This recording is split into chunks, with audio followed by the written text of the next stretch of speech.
Hola, buen día. Hola. Buen día, ingeniero. Ya entonces empezaremos con las clases.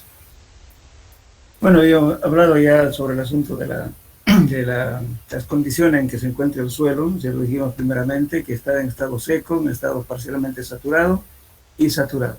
Las tres condiciones básicas. Bien, por ejemplo, si hay un problema, uno le dijera, les da un dato cualquiera y dice, bueno, considere el suelo totalmente saturado. Entonces, en ese caso, directamente la humedad de saturación es 100%. Perdón, el grado de saturación es 100%. La humedad, diferente del cero. En ese caso ya no hay volumen de vacíos. No hay el volumen del aire tampoco. Por eso es el concepto que tienen que tener para resolver problemas. Bueno, ahora vamos a ver las ecuaciones básicas que hay para poder resolver los problemas. En realidad son nueve fórmulas básicas que utilizamos, pero a partir de ellas, haciendo y combinando entre las diferentes fórmulas, hay otras expresiones que uno puede sacar para resolver problemas. Entonces, estas son las básicas. Vamos a hablar de relaciones de peso y volumen. Uno de los casos es el peso específico de la masa del suelo. Ese que en la primera tarea ya le dije. Gamma sum es igual al peso de la masa del suelo sobre el volumen de la masa del suelo. Esta nomenclatura que estamos hablando, fíjense, estamos hablando más que todo derivado del inglés. Bien, entonces gamma sum es el peso de la masa del suelo sobre el volumen de la masa del suelo. ¿Y qué es masa del suelo? Es igual al peso de los sólidos y al peso del agua, porque el peso del aire se considera cero. Ahora el volumen de la masa es igual a ¿qué? Al volumen de los sólidos más el volumen del aire más el volumen del agua. Eso sería. Entonces hay varias formas de expresar esta cosa. Yo lo indiqué el otro día. También se llama peso volumétrico húmedo, peso específico húmedo, en fin, densidad húmeda. Bien, entonces, ahora la otra expresión sería el peso específico de la fase sólida. También se conoce como el peso específico real. En ese caso, la humedad del agua, perdón, del suelo es cero. Entonces aquí está relacionando, fíjense, el peso netamente de los sólidos sobre el volumen neto de los sólidos, sin tomar en cuenta aire ni agua, solo sólido. Por eso este valor siempre va a dar mayor que esto. Después viene a ser peso específico relativo, o también se llama gravedad específica de la masa del suelo. Este es un valor adimensional, es igual a gamma suave sobre gamma sub cero. Este gamma cero, que estamos hablando, es el peso específico del agua.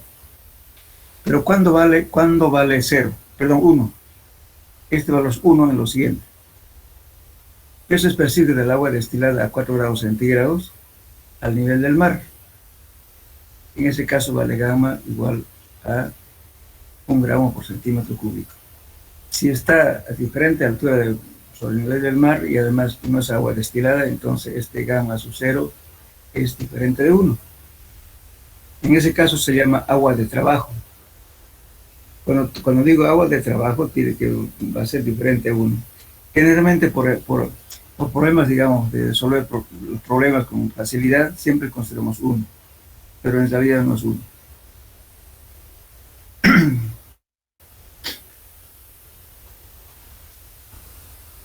Después tenemos el peso específico relativo de la fase sólida del suelo, o también llamada gravedad específica de los sólidos, que eso es. También este valor, fíjense, es gamma sub S sobre gamma del agua. Entonces, igualmente combinando estos valores de aquí, pues reemplazando el gamma sub S es igual al peso de los sólidos o el volumen de los sólidos, entonces vamos a calcular otra expresión, otra fórmula. Después, esas serían las 4 ecuaciones de peso y volumen. Ahora tenemos las relaciones fundamentales. ¿Cuáles son esas? Uno que es la oquedad o índice de poros, o también se llama relación de vacíos, que viene a ser volumen de vacíos sobre el volumen de los sólidos. Entonces el volumen de vacíos varía teóricamente de 0 a infinito, pero sin embargo siempre va a tener un valor, nunca va a ser infinito. Entonces, en el caso de las arenas muy compactas, este valor son más chicos, en este caso 0,25 en arenas. En arcillas puede darse mucho más alto esta relación de vacíos, en este caso un 15. Por ejemplo, en arcillas coloidales o cenizas volcánicas vamos a tener un valor alto. Bien, aquí después calculamos porosidad. La porosidad es, la ecuación básica es volumen de vacíos sobre el volumen de la masa del suelo, multiplicado por 100. Que se expresa en decimales o en porcentajes. Fíjense esta fórmula, reemplazando con otros valores que vemos aquí, podemos llegar a la siguiente expresión, pero esta es la fórmula básica, toda parte de esto.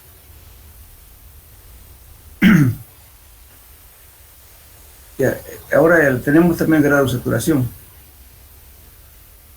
El grado de saturación nunca puede ser menor de 0 ni más de 100. El grado de saturación varía de 0 a 100. Aquí viene a ser el volumen del agua sobre el volumen de vacíos multiplicado por 100. Eso es el grado de saturación. Después, la otra fórmula que ya seguramente deben conocer, el contenido de humedad se expresa en porcentaje, teóricamente de 0 a infinito. En arcillas pueden superar de 1200 a 1400% en arcillas japonesas.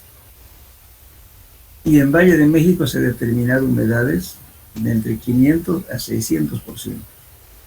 Pues como les decía el otro día, las humedades pueden ser más de 100. Entonces aquí estamos haciendo de cosa el peso de la masa, que es estoy hablando del peso húmedo, menos el peso del suelo seco, dividiendo el peso seco multiplicado por 100. La diferencia de esto que nos da el peso del agua, por el peso seco multiplicado por 100. Bueno, lo importante es aquí, fíjense, estamos refiriéndonos al peso seco. ¿Por qué? Porque justamente en un suelo el peso seco no varía, es constante. Pues para resolver alguna vez algún problema tomamos un valor unitario del peso seco que no varía, es constante. Entonces la densidad del suelo, por ejemplo, cuando estamos haciendo compactación, se toma el peso seco sobre el volumen aparente. Entonces el peso seco es constante. Entonces por eso se toma referente a peso seco.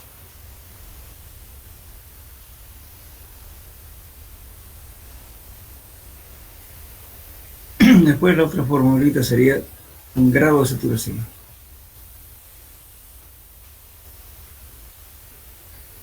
El grado de saturación del aire viene a ser volumen del aire sobre el volumen de vacíos multiplicado por 100.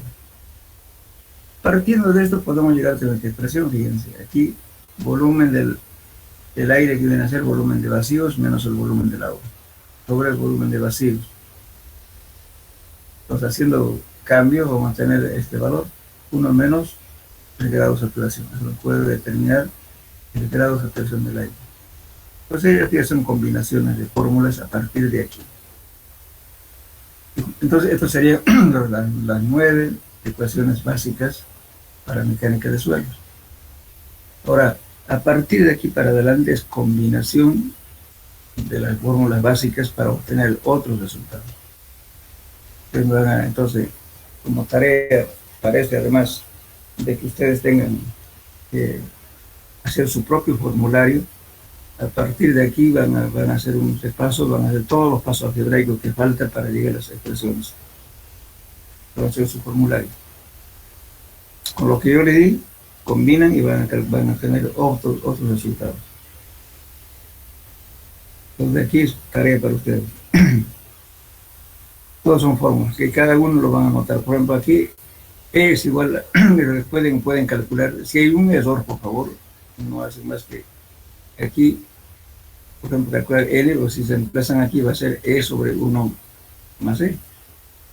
Es simplemente combinar entonces esa fórmula que ustedes lo van a tener en su formulario.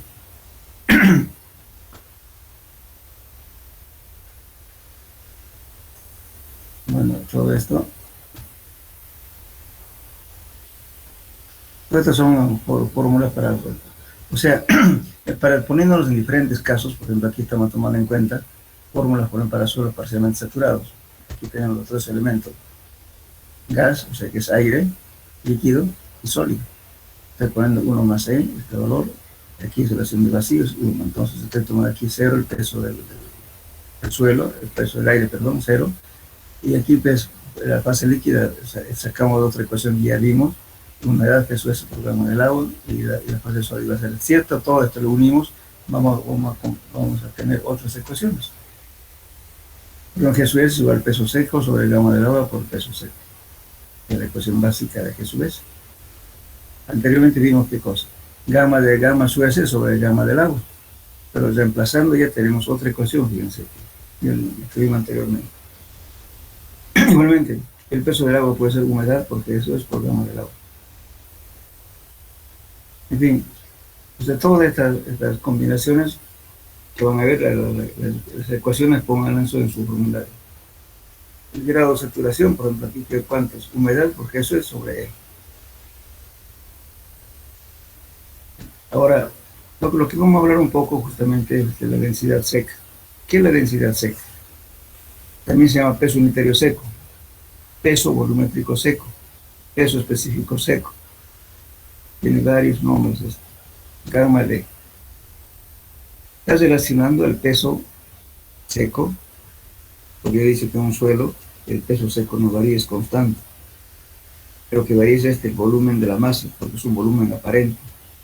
Cuando compacte este suelo, ¿no es cierto?, este volumen va a ir variando, cada vez se va haciendo más chico. Entonces, este valor crece, gamma D. Esta ecuación es la básica para hacer compactación en terreno, en carreteras, en rellenos, en parqueos, etc. Esta formulita. Pero partiendo de esto vamos a llegar a otra ecuación, fíjense.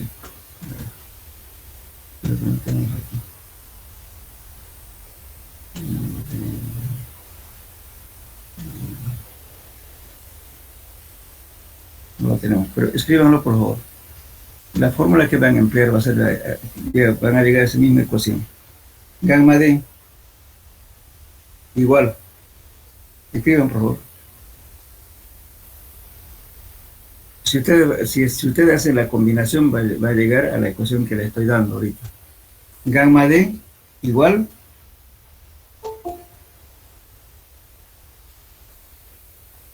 peso de la masa del suelo, raya de fracción, volumen de la masa del suelo abajo, dividiendo volumen de la masa del suelo, abren paréntesis, 1 más la humedad. Como ingeniero, entre paréntesis, ¿qué más? Bien. Voy a decir un ratito. Gamma D igual, pongan raya de fracción para no equivocarse. Arriba ponen el peso de la masa del suelo, gamma su m. Abajo, la raya de fracción, ponen volumen de la masa del suelo. Abren paréntesis y ponen 1 más la humedad. Cierran paréntesis.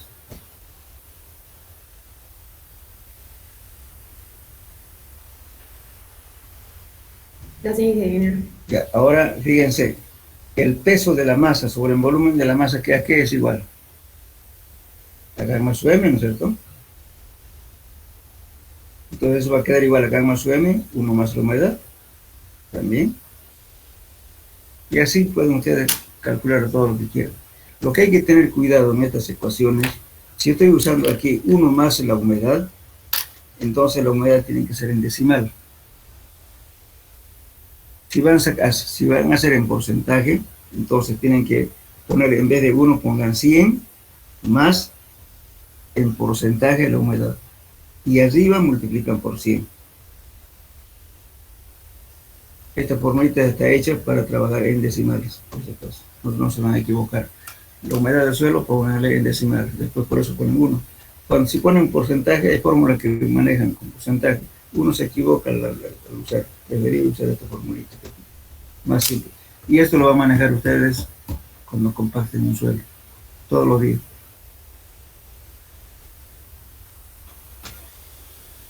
Bien. También haciendo otros cambios también pueden llegar a esto. Fíjense, gamma D es igual a G sub S por gamma del agua, 1 menos la porosidad. Bien, entonces, justamente esa ecuación que estoy hablando y que les cité es la más usual en la práctica en compactación. Podemos calcular también el peso específico saturado. ¿Cuándo es el suelo está saturado? Cuando el grado de saturación es 100%. Entonces, en este caso, el gamma saturado va a ser igual al peso de los sólidos más el peso del agua por el volumen de la masa. Haciendo combinación entre ecuaciones, vamos a llegar a esto. Gamma saturado, que a su vez por 1 menos E, menos la porosidad, más la porosidad por gamma del agua. Esto generalmente es 1. Lo que estoy queriendo como tarea, hagan esto por todo el proceso algebraico para llegar a esto. Y vean de dónde sale.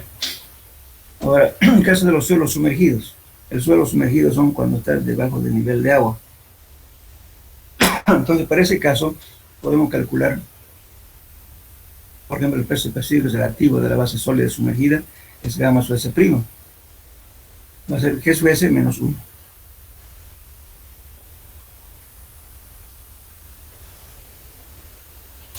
Ahora tenemos el peso específico relativo de la masa del suelo.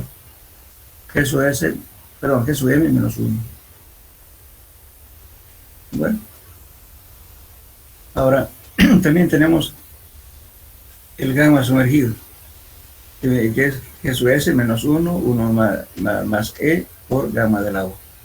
O en su defecto, es gamma sumergido es igual a gamma saturado menos gamma del agua. Gamma sub 0, si es que tomamos 1. Esta ecuación se maneja bastante.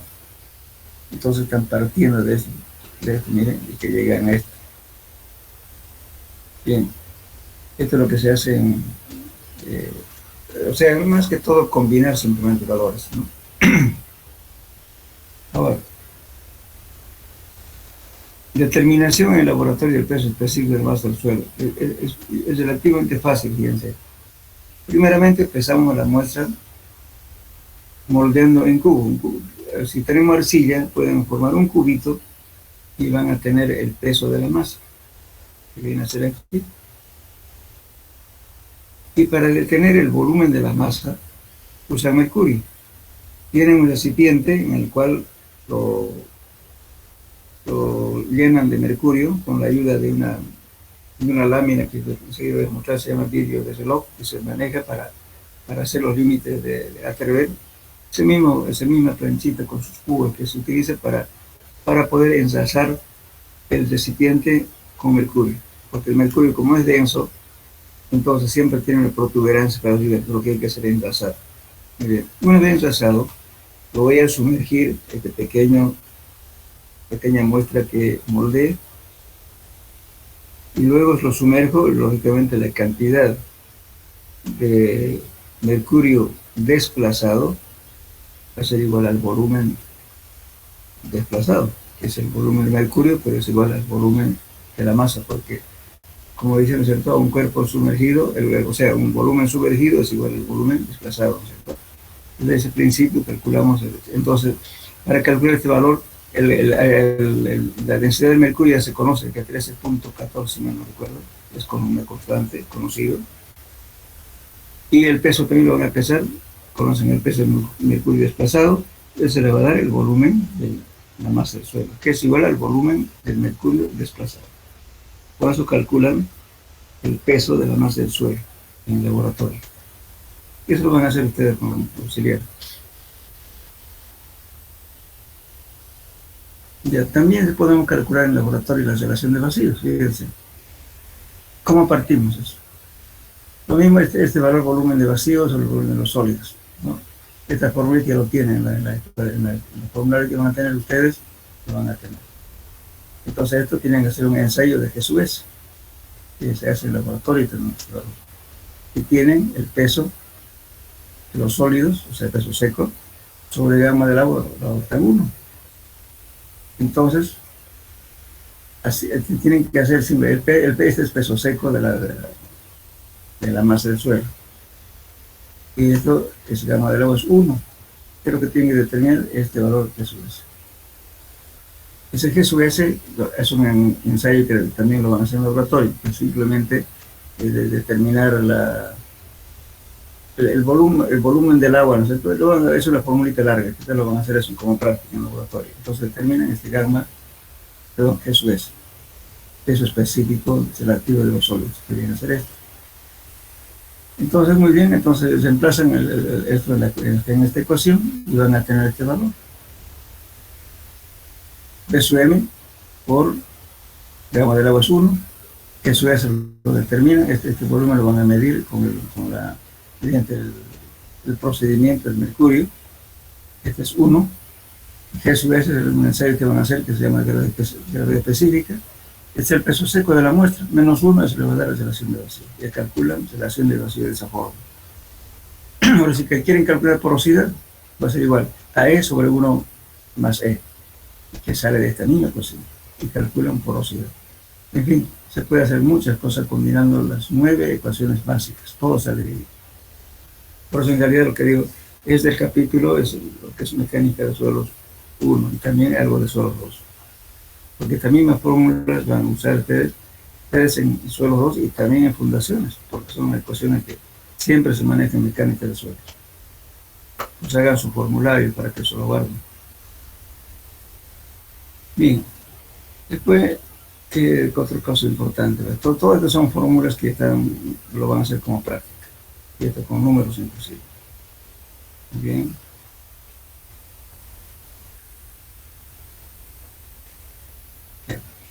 Entonces, la tarea, por favor, de ustedes, entonces, es resolver desde esta parte de la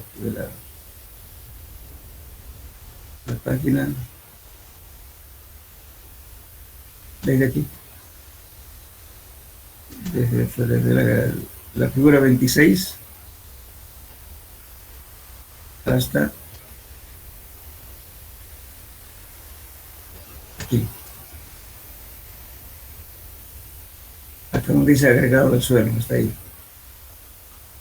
Todo es un formulario y estos son algunos problemas que están resueltos. Si quieren lo resuelven o lo pueden resolver cuando estemos resolviendo problemas. Pero los formularios es importante que hagan. Todos los formularios. Bueno, eso sería lo que son las fórmulas básicas para resolver problemas. Ahora vamos a hablar de estructuras del suelo. La estructuración del suelo se llama así a la disposición que adoptan las partículas sólidas para formar la masa del suelo y las leyes que las rigen su organización.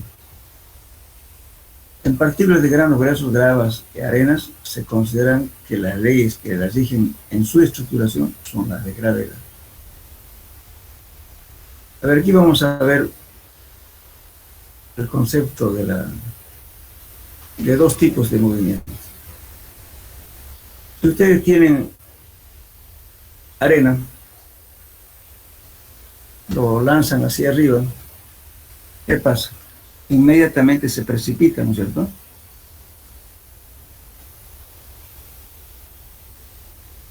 ¿Me escuchan, no? Hola. Sí, ingeniero, te escucho. Sí.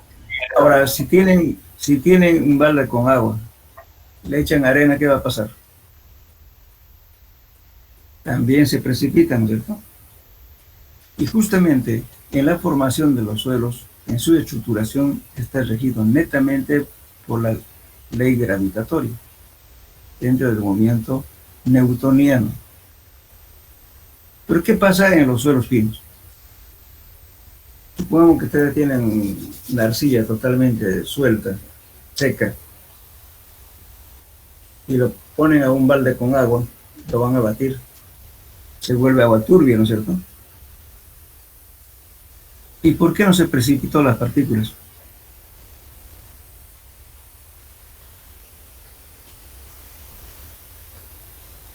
¿Qué me dicen ustedes? O la arcilla que tengo en la mano, ¿no es cierto? Totalmente disgregada, y lo lanzo arriba, se va a hacer polvo, pero ahí no va a caer esa arcilla al suelo inmediatamente, sino va a tardar mucho tiempo. ¿Qué ha pasado ahí?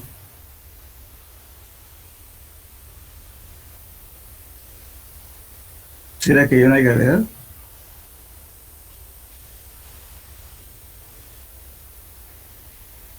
¿Qué dicen?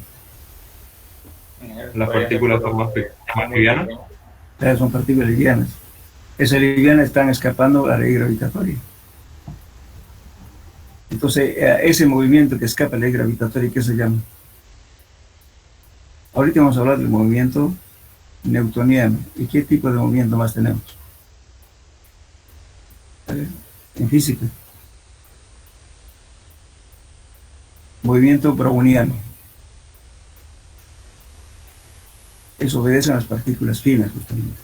Por eso, justamente, ahora, ¿qué ocurre? Si yo tengo una arcilla totalmente disgregada, o me trajo el viento que ha hecho, depositar las partículas en un espejo de agua, una laguna, o lo que sea. Ese espejo de agua se llama una acumulación de agua. ¿Me bien? Están las partículas flotando, ¿no es cierto? Por muchos días. Y si igualmente un turbión te agarra un balde con agua, va a tardar muchos días para que se precipiten esas partículas hacia el fondo.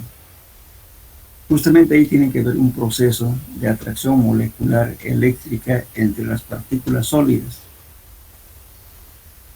A eso se llaman flóculos.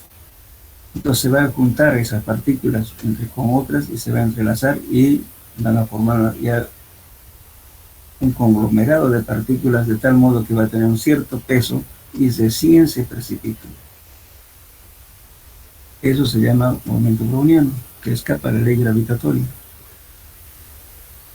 Entonces, justamente, en la formación de su estructura de las partículas finas o chiquititas, o arcillas coloidales, entonces justamente está regido por la ley browniana, el movimiento browniano. ¿Ya? Bien, entonces vamos a hablar ahora de compacidad. Eso se refiere justamente al acomodo que alcanzó la partícula en el suelo, dejando más o menos vacíos entre sí, ¿no es cierto? Es una estructura totalmente regidas exclusivamente por la ley gravitatoria. Entonces vamos a hablar del estado más compacto, va a tener 26% de compacidad, el estado más suelto 47 o 76 o un poco más. También va a variar la relación de vacío de 0,35, cuanto más compacto, cuando esté más suelto, 0,91. Y entonces, y justamente nos forma una estructura simple, como esta, una sobre otras. Y aquí es netamente la ley gravitatoria. Bien, entonces, estos suelos compuestos por áreas naturales bien graduadas son con amplia gama de tamaños, los estratos sueltos y compactos en la relación de vacíos E y la porosidad N, mucho menores a los que corresponden a los suelos compuestos por esferas casi del mismo tamaño. Entonces, Terzaghi escribe una ecuación que se llama compacidad relativa. Fíjense en la tabla que vimos anteriormente, hablábamos de compacidad relativa, ¿no es cierto? Y justamente la compacidad relativa, ¿a qué se refiere?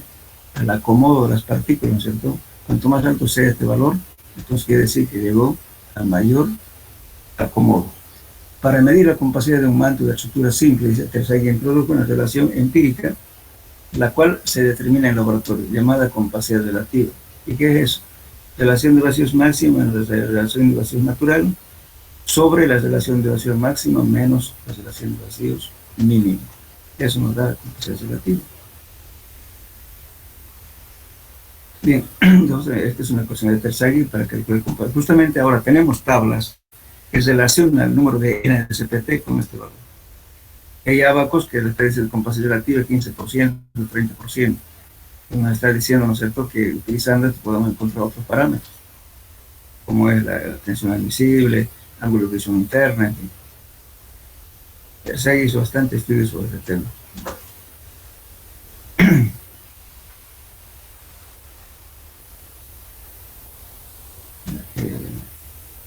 Entonces, aquí vamos a ver cuándo obtenemos máximo, cuándo obtenemos el natural y el mínimo.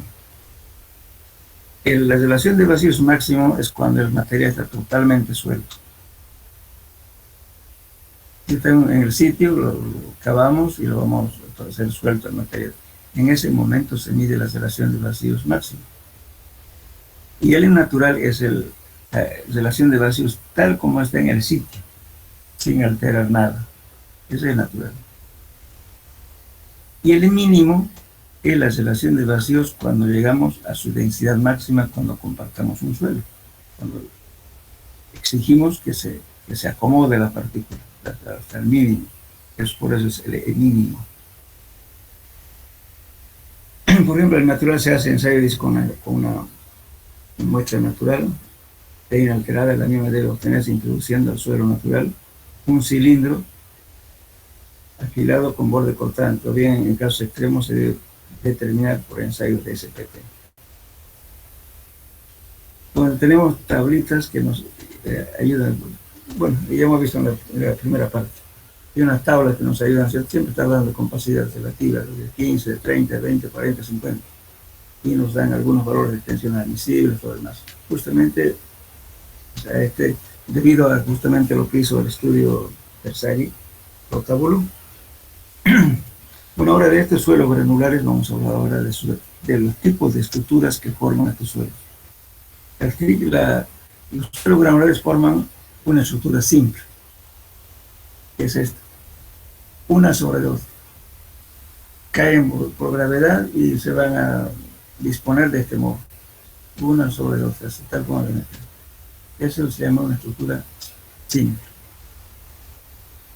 Cuando tenemos ya partículas mucho menores ya, que son menores a 0,02 milímetros o menores, entonces estos suelos, estas partículas se depositan en un medio continuo que es agua, o también puede ser aire, medio continuo, pero para depositar tiene que ser normalmente agua.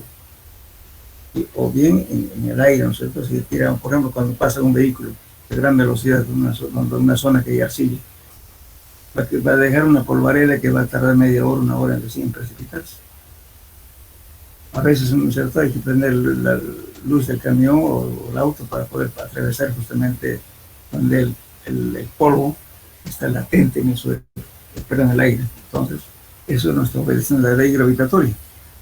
Entonces está en otro tipo de movimiento. Entonces, estas estructuras, lógicamente, se conforman, ¿no es cierto?, formando ya unión entre partículas, y en este caso, el primer caso que se da es la estructura panaloide. Entonces viendo con un microscopio, entonces una especie de canal de Biel está formando este tipo de estructura en entrelazamiento entre ellos. Entonces se llama eso, estructura panaloide, pero con partículas más chicas. Dependiendo de su composición química, entonces van a llegar a tener el comportamiento de las arcillas va a variar mucho en la composición físico y mecánica. Por eso de arcilla, ¿no es cierto?, cuando hablamos anteriormente, las arcillas caoliníticas tienen justamente muy poca actividad, no reaccionan mucho como la monotolnita, que es una arcilla muy fina que tiene mucha distorsión cuando se coloca con agua. También son arcilla, entonces lógicamente están variando su estructura. Eso depende mucho del tamaño de la partícula y la composición química que tenga el sólido. Entonces tenemos aquí la estructura del panaloide, y después vamos a tener otra estructura que es floculenta, que es esta. La estructura floculenta es cuando los granos sedimentados llegan al fondo y forman a su vez nuevos panales, dando lugar a una estructura similar a una cadena de bóvedas huecas, normalmente esparcidos. Hay estructuras que se conocen como estructuras floculentas. Las partículas son menores a 0, fíjense aquí, 0,002 milímetros, son mucho más chicas ya.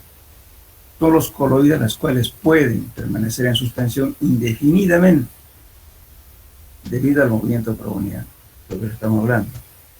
Las partículas que ya forman la estructura floculenta son mucho más finas que las que forman el panaloide. Las mismas no se rigen dentro de las leyes gravitatorias. Después tenemos la estructura floculenta. Este tipo de estructura en la naturaleza se ve muy poco. En estado puro, cualquiera de las estructuras anteriormente señaladas, lo normal es encontrar en estado compuesto de los mismos, es decir, en realidad gruesos y por masas coloides sirven para, pues se cuentan entre ellos, tienen esta forma, ¿no es cierto?, compuesto, diferentes formas. Esa forma la estructura, esta estructura está en información, es ya la estructura ya conformada, está formando la estructura compuesta. Después tenemos la estructura de Castillo-Naipes. La estructura de Castillo-Naipes forma así, igual que Naipes. Esto justamente también depende del tamaño de las partículas, fíjense. Según esta teoría, una estructura floculada de forma debido principalmente a la forma laminar de las partículas sólidas de cristales, de una arcilla muy semejante a un naipe. En algunas arcillas como las caolinitas, las sillitas, modilonitas, muestran que el espesor a lo largo y ancho de estas partículas varían de 1 a 100 para modilonitas, y para los caolinitas no sobre 10. Entonces fíjense, estas son mucho más pequeñas que estas, y las yitas, ¿no?, que están dentro de este rango, por eso no son muy activas. Con estos datos es posible estimar que la superficie específica de las partículas, metros cuadrados de área superficial por gramo de peso. Bueno, a ver, les voy a hacer una pregunta. Ustedes llevaron ya materiales, ¿cómo es? Una materia que se llama, creo, materiales, ¿no? Uso de materiales. Y su asistencia y materiales también. Ya llevaron esa materia, ¿no es cierto?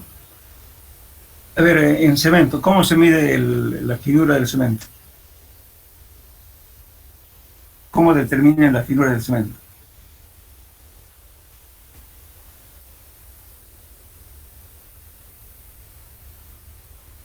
A ver, voluntarios. ¿Cómo se determina la finura del cemento? El cemento porro, perdón. ¿Qué ensayo se hace?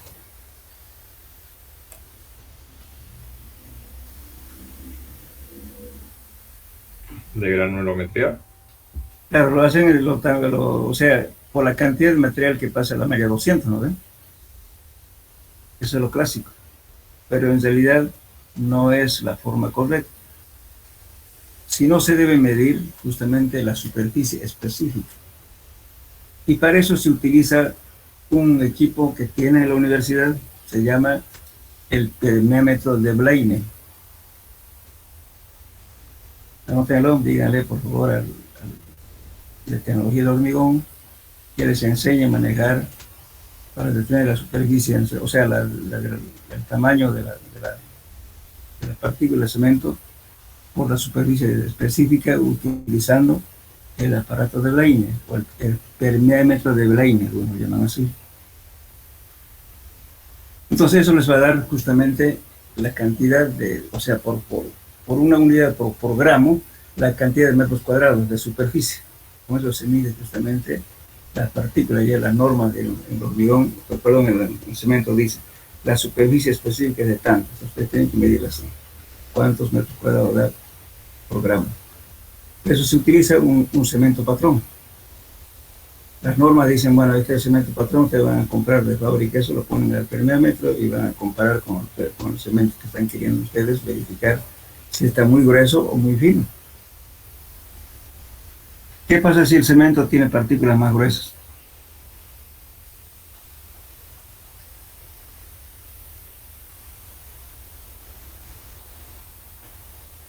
A ver, voluntario.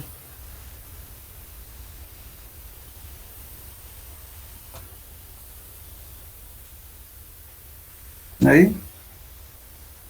Ingeniero, creo que afecta en su resistencia. En su resistencia y el fraguado, ¿no? Y el fraguado. Hay un falso fraguado. Porque resulta que cuando estamos hidratando, ¿qué significa? Cuando estamos haciendo la mezcla, estamos haciendo que toda la partícula sea humedecida con el agua que le estamos colocando, inclusive la parte interna del núcleo. Por eso el diámetro de la partícula del cemento tiene que ser 0.01 milímetros. Es el tamaño ideal. Si yo tengo más grueso que eso, lógicamente, cuando ya vacía el hormigón, va a seguir absorbiendo humedad y por tanto va a parecer que es fraguado, pero si no, lo que está haciendo las partículas se la está chupando la cantidad de agua que le están echando. Entonces los hormigones a veces puede causar fisuraciones, baja resistencia. Por eso el tamaño del cemento, del grano del cemento, debe ser controlado por su calidad y para eso se mide justamente lo que estamos hablando aquí, la superficie específica. ¿Y qué pasa si es fino?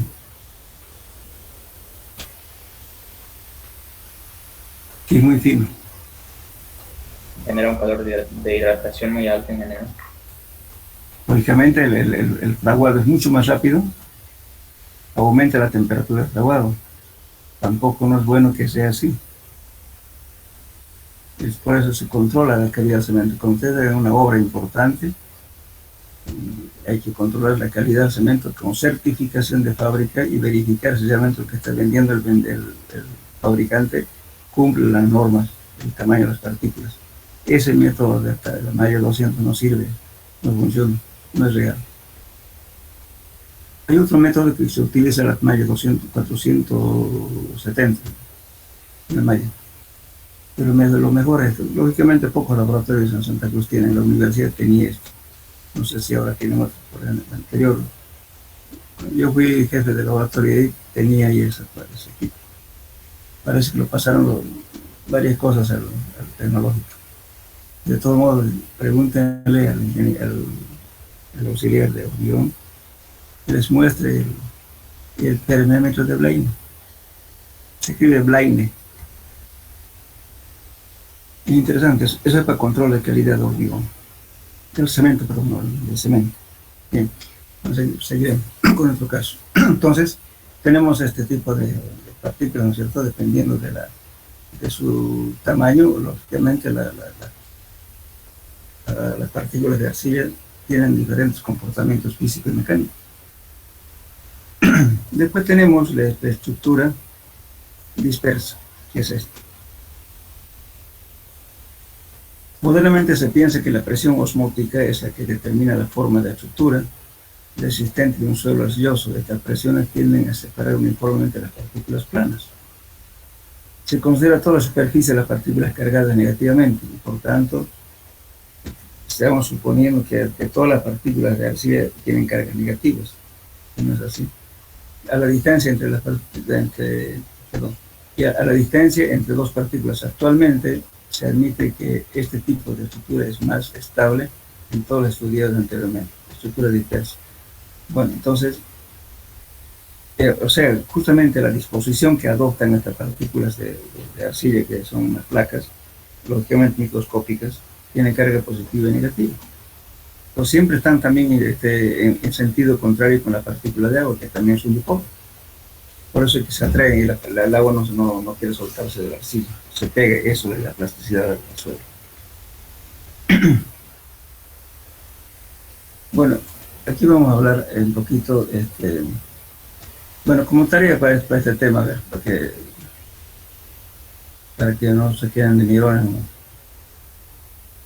Escriban, por favor, para este tema, porque lo incluyen al final. O sea, todas las preguntas que les estoy dando al final de la tarea que les voy a dar, me van a poner eso, por favor. ¿Ya?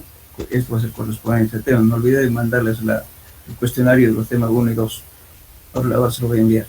Entonces, al final de cada tema, pongan todas las preguntas que se hizo, pónganle como adicional la tarea. Entonces, me van a hablar qué es presión osmótica. Es bien explicado, ¿verdad? ¿Y qué importancia tiene la presión osmótica? ¿Qué es presión osmótica y importancia de la presión osmótica? Ahora hablamos de succión. La succión de un suelo es la presión capilar mediante la cual es retenida en sus poros o vacíos. Ya saben, cuando hacemos una perforación, ¿qué pasa? El agua asciende, ¿no es cierto? Justamente en la succión en la cual la presión capilar es detenida, ¿no es cierto?, a una altura determinada. Cuando el suelo no está sometido a esfuerzo exterior, lógicamente, si tenemos un esfuerzo exterior, lógicamente que este efecto de la succión no va a ser porque ahí la presión está actuando. Si el suelo se haya sometido a esfuerzos externos, la presión capilar se denomina presión negativa de poros. Entonces, succión, en definitiva, succión no es más que la presión capilar mediante la cual el agua es retenida en sus poros o vacíos. Esa es succión. No me van a confundir, porque una vez en el examen hice esta pregunta, que me definan esta partecita de hablando, y me dijeron que succión es agarrar una bombilla, colocar en un vaso con agua y absorber. Y así me respondieron. No estoy hablando, estamos hablando desde el punto de vista de mecánica del suelo.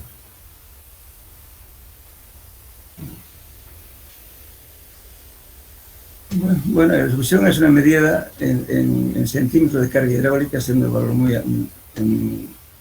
alto en suelos secos. Justamente la succión se mide. Si ustedes quieren profundizar en este tema de succión, hay un tema que desarrolló en su tesis el ingeniero que ya falleció, el ingeniero Daniel Hurtado.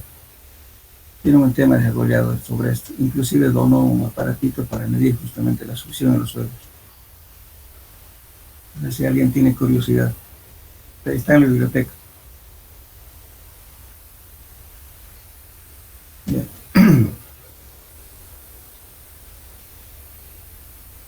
Bueno, hasta aquí sería este tema que estamos viendo, ¿no es cierto?, de lo que es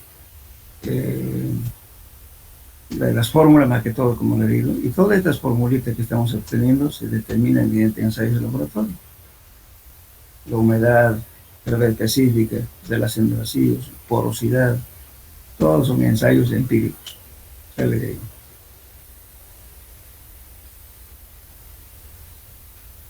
¿Alguna pregunta, jóvenes?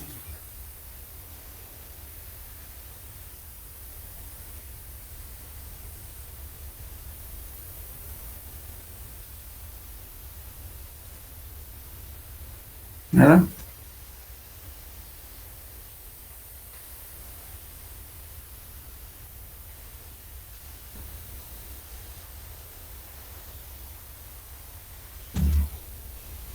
Entonces, la próxima clase vamos a entrar ya a granulometría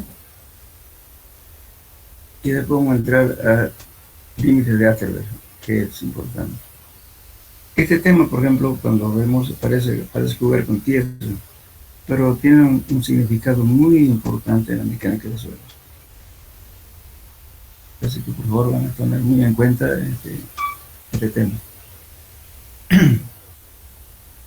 Nada más, jóvenes, ¿me preguntas? Ingeniero, usted mencionaba que el ensayo con la malla 200 no funcionaba y dio otra opción. Eso Sí, por no eso lo entendí muy bien. la otra opción es determinando la superficie específica mediante el aparato que se llama el termiómetro de Blaine. Escríbalo, termiómetro de Blaine, para determinar el peso específico. Específica aquí le damos la punta.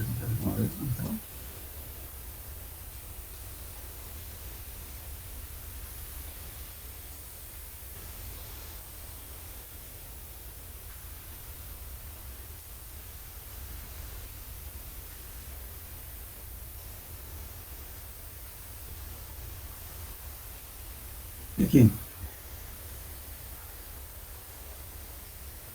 Dice, con estos datos, dice, ¿no es cierto?, es posible estimar la superficie específica. O sea, el dato más concreto, ¿no es cierto?, porque resulta que los fabricantes de cemento, para cumplir las normas, ¿no es cierto?, dice la norma, tanto debe ser la superficie específica por gramo de cemento. Entonces, ¿qué se hace? Un ensayo que tiene un perímetro en forma de U, y le ponen un dato comparativo, ¿no es cierto?, con que siempre se trabaja con cemento patrón, que le venden justamente las entidades que se dedican a este tipo de trabajo, digamos, de laboratorio. Con eso, usted el cemento que usted quiere tener, lógicamente tiene que estar completamente registrado, limpio y todo lo demás, y con los registros del caso. Entonces usted mide cuánta superficie tiene, si cumple con las normas o no. Entonces, si no ha cumplido las normas, quiere decir que el cemento tiene hueso, que tiene menos superficie. Si tiene más superficie, quiere decir que el cemento está más fino. Por eso, esa es la medida real. Lógicamente, como no tenemos esto, no estamos acostumbrados, única hacemos en la malla 200. Lo secamos y le cernimos y cuánto por ciento, ¿no es cierto?, pasa la malla 200. Eso es un método rutinario, pero no se debe hacer así. Eso lo admitimos porque por nuestra tecnología que no tenemos desarrollado, pero lo real es determinar mediante el termiómetro de Blaine. Ah, ya, entonces es más efectivo con el termómetro de Blaine. Esa es la real. Ustedes van a las normas, fíjense, en cualquier cementera pidan a ver cómo su finura del cemento, por qué método han determinado. No le van a decir malla 200. Le van a hablar de superficie específica de tanto, le dicen. Así. Está bien, gracias. Bien. ¿Alguna otra pregunta?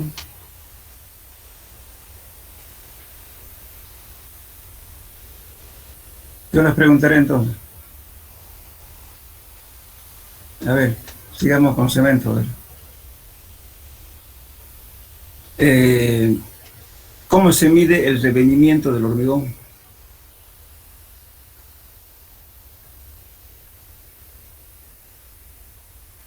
Entonces, si no me entienden, ¿cómo se mide el asentamiento de la masa del hormigón? ¿Mediante qué equipo? Mediante el aparato de Vincat. ¿Mm? ¿Mediante el cono de Abrams? ¿Mediante el cono de Abrams? Exacto, mediante el cono de Abrams. Por el cono. Sí, está bien, está bien. Pero, ¿qué ocurre si yo tengo un hormigón bien seco que se debe usar justamente para hacer represas compactadas con rodillo, o pavimentos que se debe hacer de hormigón bien controlado con poca humedad? ¿Qué hago? Si Si yo pongo poca agua, ¿no es cierto? El hormigón con el aparato con el cono de Abraham no se va a mover, va a quedar tieso. Pero sin embargo, la mezcla está hecha con agua y está con humedad. ¿Cómo lo mido ese asentamiento?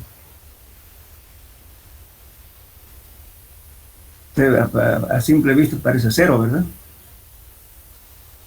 Pero no es cero, porque ya está con agua. ¿Saben con qué se mide o no?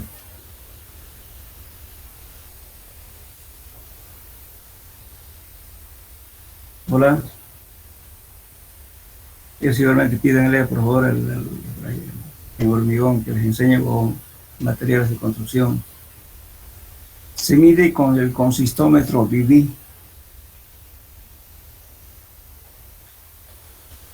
Eso especialmente, eso debería controlar, la alcaldía debería exigir eso, porque justamente es un hormigón bien vibrado, ¿no es cierto? Pero justamente al vibrar... ¿Puedes repetir, ingeniero? Ya, se lo voy a deletrear. VB, o sea, B chica, B de vaca, E de elefante, B de burro, E de elefante, BB, pero se lee VB. Consistómetro, VB, o BB si usted quiere llamarlo así. Gracias, ingeniero. Eso, ¿en qué consiste este aparato? Es una mesa, ¿no es cierto?, vibratoria. Tiene un conito parecido al cono de Abraham, pero más chico y más bajo. Entonces, el hormigón que está seco, que ya no mide nada el cono de Abraham, ustedes lo colocan con el cono que viene con el equipo, ¿no es cierto?, a la base que va a vibrar, y luego ponen a vibrar con un motor que va vibrando. Y van a ir, y al final van a ver, van a controlar con el tiempo, y después de que ya termina la vibración, miden a cuánto se desplazó. Ese es el número VB.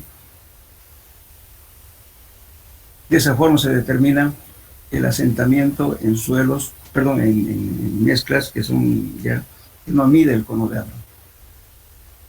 Eso generalmente se hacen, por ejemplo, ahora ya se hacen empresas de embalsamiento de agua con hormigón compactado con rodillo. En el caso de Comarapa, ya se ha hecho con eso. Y se midió con consistómetro VB, no con cono de Abraham. En pavimento también se utiliza eso. Por lo que nosotros nomás usamos aditivos, qué sé yo, una reglita que le ponemos un motor, pero es una forma casera. Y no tiene que ser así. Y se mide con consistómetro VB. También había eso en el laboratorio, no sé si existirá hasta ahora. Pregunten a ver dónde está el equipo. No descartenlo, pues la pasaron al Politécnico, parece que ya ni lo usan eso. Esa es una buena medida para hormigones que son bastante secos. Sería.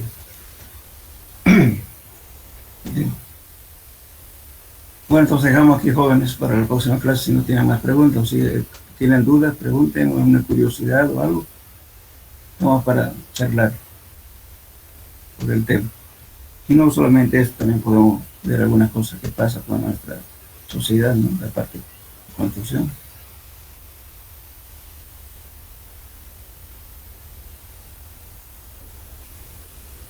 Bueno, entonces quedamos aquí hasta la próxima clase, jóvenes. Entonces, y entramos al otro tema, la próxima clase. Hasta luego, ingeniero. Hasta luego. Gracias, ingeniero. Nos vemos, ingeniero. Hasta luego, ingeniero. Hasta luego.